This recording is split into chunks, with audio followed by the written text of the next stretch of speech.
We're back, episode number 1, Mountain West Hoops Insider. Excited for another season, Eli, to kick off the Mountain West. And we got a special guest today coming off of a big win, top 20 win, that is, and one of the best teams always in the Mountain West, and that's San Diego State. So we'll bring in Coach JAYDEE Luster and get to it. Coach, how you doing, man? I'm doing good. I'm excited to be a part of the show. I want to thank you and Eli for welcoming me on this show, and I'm looking forward to chatting with you guys. Yeah, excited to have you, man. Excited to have you. We'll get you in the hot seat. Let's get you set up right. All right, hot seat is there. Okay, I'm gonna we'll just talk about, obviously you guys come off a big win. Little different this year. This is your first year there. And in normal times, the last couple of seasons, it's felt like San Diego State has been the ranked team playing a non-ranked team within the conference. So this tables were turned. Obviously, you guys are still an elite team. We know Colorado State was undefeated till playing you guys. What was it like? Take us through that game and take us through kind of being on the other side of the rankings this time. Well, first I'll say that Colorado State's ranking was very well deserved. Nico and his staff does an unbelievable job. He's done a great job of building that program up. Um, Done a great job of recruiting to his system and building a culture and a winning environment over there. So that ranking is very well deserved, and they have a really good team. Two players in Evans and Roddy, who are to me one of the best two combinations in the country.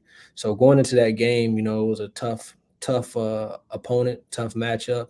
And what a lot of people don't know is due to COVID, that game was scheduled. That game wasn't originally scheduled. So due to COVID and some teams not being able to play, we were told on Wednesday that we were going to play Colorado State, and so as a staff we had to scramble. But one of the things that I've learned since I've been here at San Diego State, Brian Dutcher, Dave Velasquez, Chris Acker, they're elite at preparation, getting our team ready and prepared, and that was an example of it this past Saturday. No, absolutely. And kudos to the staff over there. Like you said, they've done such a great job putting the program on the map and having an undefeated season and bringing more attention to the Mountain West. I think it's always great for the conference when somebody's playing at an elite level like that. It only brings more respect and attention, notoriety. Let's talk a little bit about that particular game. Obviously, they hadn't played in a while. A little bit tricky trying to get back in the groove for them. But you guys really, really were dominant in how you played. Talk a little bit about this team in particular, and just talk a little bit about the actual game itself. Well, San Diego State, the foundation is always defense and playing hard, and I think that was exemplified this past game.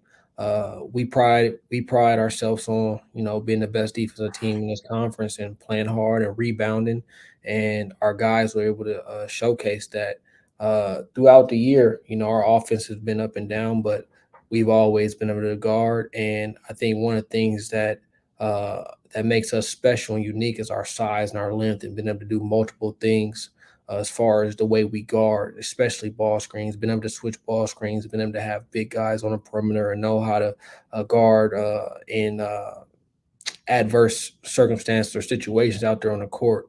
Nathan Mensah on our team, our starting center, he's the best defensive big I've been around since I've been in college. He's really unique, and I think he'll have an opportunity to be Defensive Player of the Year in our conference. He's really our anchor in that game.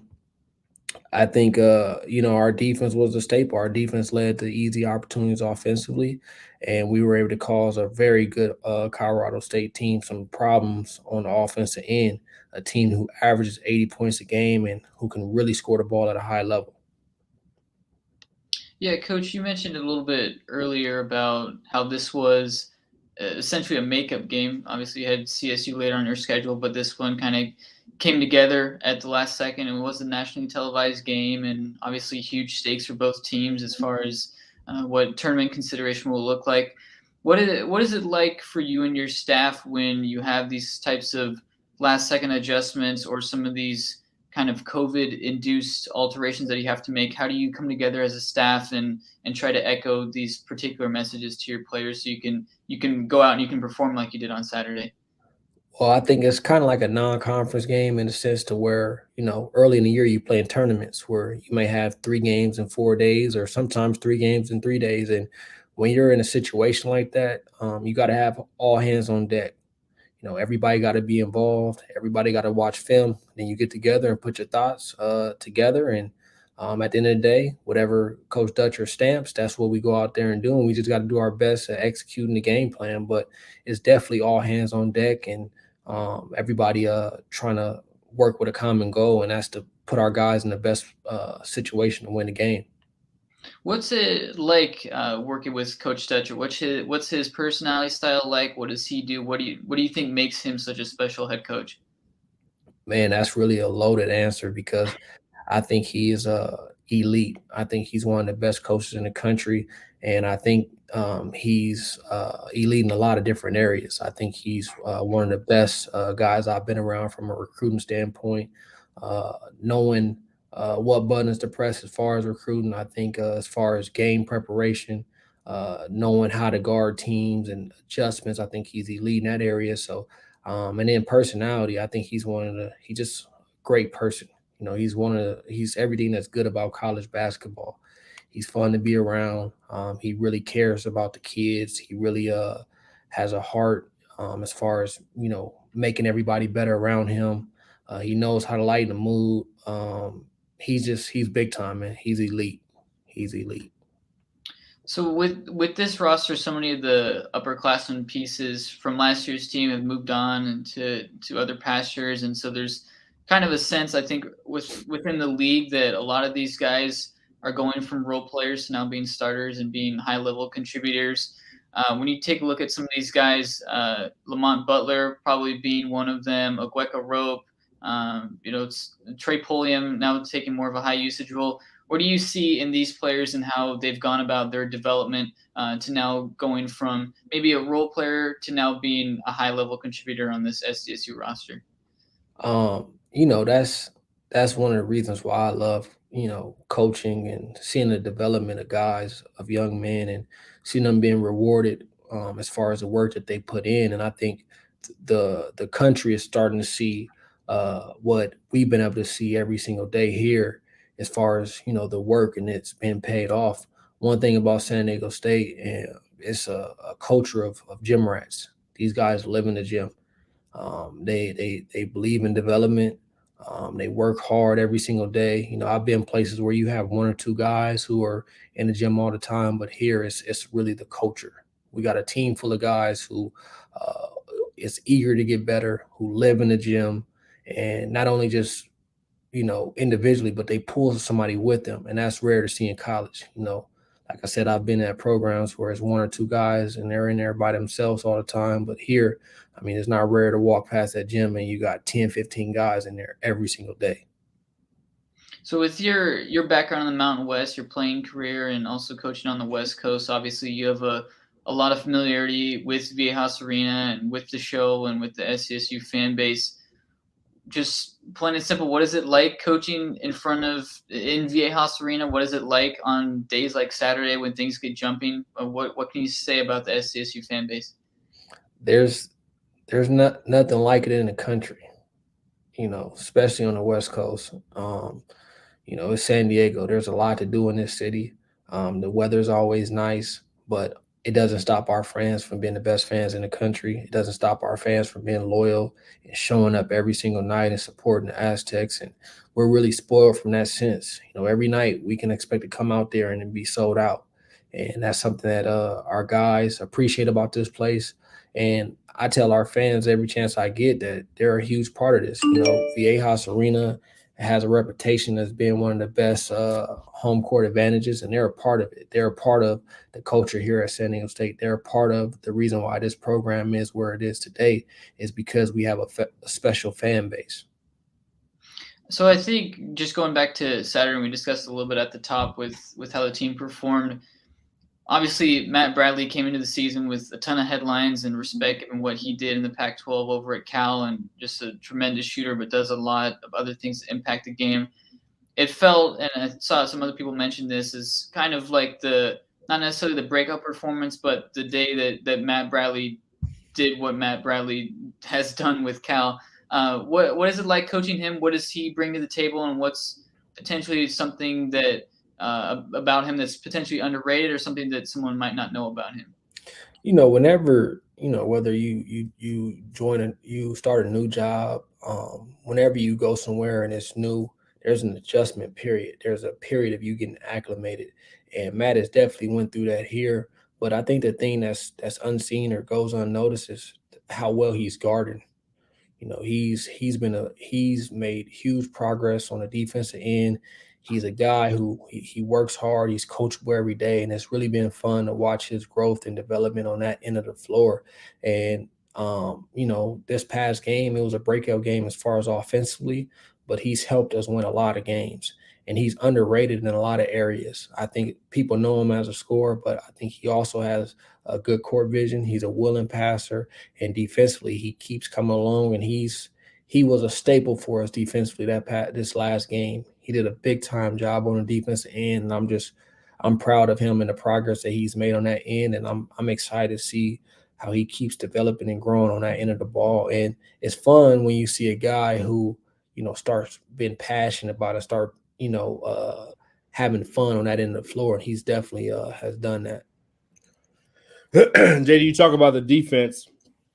I believe, if I'm not mistaken, Ken Palm-wise, you guys are number 4 in the entire country defensively. And I think you're also in the top 5 or so in defensive efficiency, if I'm not mistaken. Effective field goal percentage, it looks like you're 5th. So tell me a little bit about what makes this defense so elite. It's not something that people are talking about right now, but now as you get into conference play, obviously, hold a team like Colorado State to the numbers you did, whether they're coming off COVID pause or not, is impressive. So talk about defensively, what it is that makes this team so good, and what it is that makes you guys one of the best defensive teams in the country. First, I want to give a shout out to Dave Velasquez, who runs our defense. I think he does an unbelievable job. He's going to be a head coach, and he's going to be a successful head coach. One of the things I think that makes our defense special is our versatility. Like I said, we can switch ball screens. We can do a lot of different things. We can guard ball screen different ways. We got bigs that can be out on the perimeter and guard perimeter guys and be in their gaps and still know what to do out there on the perimeter. So I think other than our length and our athleticism, I think the versatility on that end is special. And like I said, one of the things I said about Coach Dutcher is he's elite at game planning and prepping. And I feel confident every time we go out there that we're more prepared than our opponents. Tell me this part. I know this is one of those things people don't love to talk about, so I know you'll answer it however you feel comfortable. But not being ranked right now and going to fight for an NCAA tournament bid, the at-large conversation, and obviously one bid automatically gets you in if you win the tournament in any league. But I guess your conversation around the Mountain West, I know you guys probably approach it one game at a time, take care of the next game in front of you, let the chips fall where they may. But is there something that feels like the league being as good as it is that it gives people a better chance? I mean, you talk about this Mountain West League is as strong as it's been in a long time from top to bottom, having so many teams that have winning records, et cetera. So I'm just curious, as a staff maybe, or even just behind the scenes, is there an approach or a thought that, man, the Mountain West is so good, it's got to be a way that there's going to be 2 or 3 teams in that conversation again? I think you mentioned about Colorado State and how that affects everybody as far as a conference, them being ranked. Wyoming's done a great job in a non-conference of taking care of the games that they need to take care of. Boise State is really good. Nevada is very talented. So, this league across the board. State's kind of been a dark horse that people didn't expect to be as good as they are.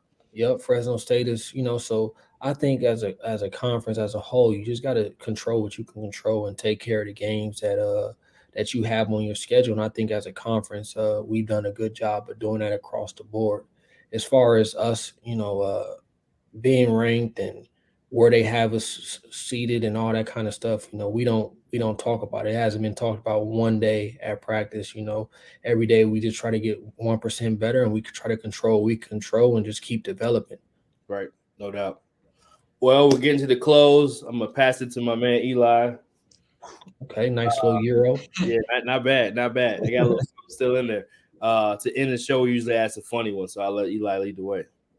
Yeah, I think, well, just going off of what B laid out there, I think to take it one step further with you guys and your program, I've spoken to some coaches around the league, and one of the things that they talk about, particularly in the summer, is just the challenges of getting really good opponents on your non-conference schedule and getting opportunities to get these quality wins. And I think it's something that SDSU has done. So I guess my question to you is, what goes into formulating the schedule? Is there a particular strategy or kind of ways that you go about assembling this? Because it has been year after year, tons of quality opponents on your schedule, whether home or away, and getting these opportunities to improve your standing for the tournament. First of all, I would say I'm not smart enough to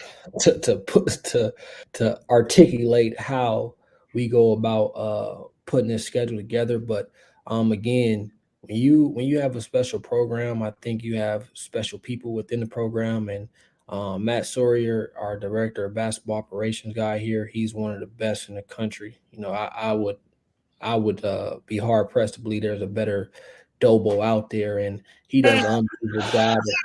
Tonje can really shoot. He does an unbelievable job of putting our schedule together. And one of the things that about Coach Dutcher is, he's willing to play anybody, anywhere. This year, our schedule, our non-conference schedule was tough. We played at Michigan, we played at BYU, we played USC on a neutral site. We go through the gamut, as far as non-conference, and you got to be willing to take chances. We play St. Mary's at a neutral site in Phoenix. So, but Matt Sawyer, he's the guy when it comes to being intelligent enough to know how to put this schedule together. I think we got you on mute, B. Sorry about that. I was gonna say, Eli, we'll let you ask the closing question of the afternoon. Yeah. The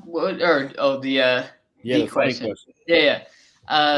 So one of the things that we do on this show to always wrap things up and end on a lighthearted note, just any funny story that you have, whether in coaching or with family or your playing career, any funny story that comes to mind during the past handful of years that you'd like to share on the show. Wow, you put me on the spot for real. Any funny stories? I don't necessarily have any funny stories I could think of off the top. I think that's one of the great things about college coaching is just always something, man. Like it's the brotherhood and camaraderie of being in the locker room and around guys. So I can't think of anything off the top of my head, but I will say when I got into coaching, I had a head full of hair. I had waves. About 10 years in, I'm bald, and I don't think that's a coincidence. I always laugh and joke about, you look around college basketball, it's a lot of bald dudes. The man and stress that come with it. Everybody don't got curls and still looking good like B. So I don't know how he was able to manage it and keep a tight fade, but mine is gone.